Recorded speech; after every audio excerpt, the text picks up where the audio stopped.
The government promised swift action to strengthen our gun laws after the Christchurch terrorist attack. Now the public gets just 1 week to submit on the legislation. Although the move has met with widespread praise, many of New Zealand's 250,000 legal firearm owners are unhappy with the speed of change. Joining us from Wellington to explain their concerns is Nicole McKee from the Council of Licensed Firearm Owners. Good morning, Nicole. Can you just explain why you're concerned about the pace of change?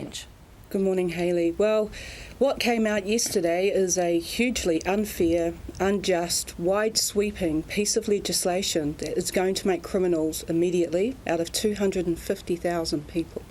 Well, there is obviously going to be a transition period and a scheme that will buy back some of these guns that are now deemed illegal. So how is that unjust? Well, in the first instance, there is no detail around compensation or buyback. The Prime Minister did say that she would look at international sporting as being one of the exemptions for use, and that's been left out as well. So until we have detail around buyback and compensation, we cannot trust that that's actually going to occur. I've read an article that you wrote that says that it was premature to look at what had gone wrong after the Christchurch terrorist attack. But it seems pretty obvious that one of the things that went wrong was the availability of military-style semi-automatic weapons. Do you not agree? What went wrong in the first instance is that the terrorist managed to get a firearms licence to legally purchase an A category firearm. He then illegally turned it into an E category firearm and used it. The E categories that are out there at the moment come under a stricter regime with security as well.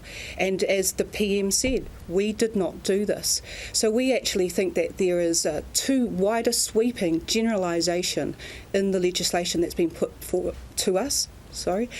And the effect of it is there's going to be 250,000 criminals made when this goes through.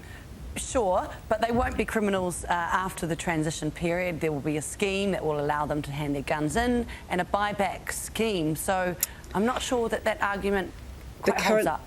Thanks, Hayley. The current wording of the piece of legislation that came out yesterday said that anybody in possession of a sight for a firearm, a butt, is going to have a prohibited part.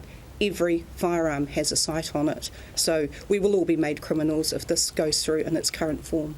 Do you think that Kiwis have a right to own semi-automatic military-style weapons?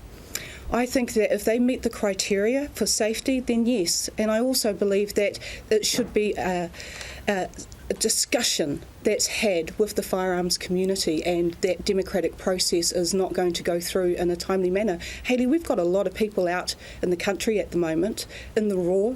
We have farmers that don't have access to internet. We do not have a week to reply. We have basically until Friday, and we have a whole stack of people who will not even know that this piece of legislation is actually on the table today, let alone know it next week. So the whole process is just being rushed far too fast. There's unattended consequences as a result of it. It's unfair, it's unjust on 250,000 law-abiding people. It'd be safe to say that you're going to have your say. What are you going to say? Why do you think, and what are you going to state about why we should be keeping these weapons in New Zealand?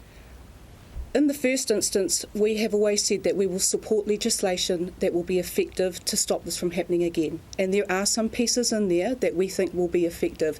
We will be making submissions on what changes we think could occur that will not only benefit New Zealand, but also benefit the law-abiding society of firearm owners. Thank you very much for your time this morning. That's Nicole McKee from the Council of Licensed Firearm Owners.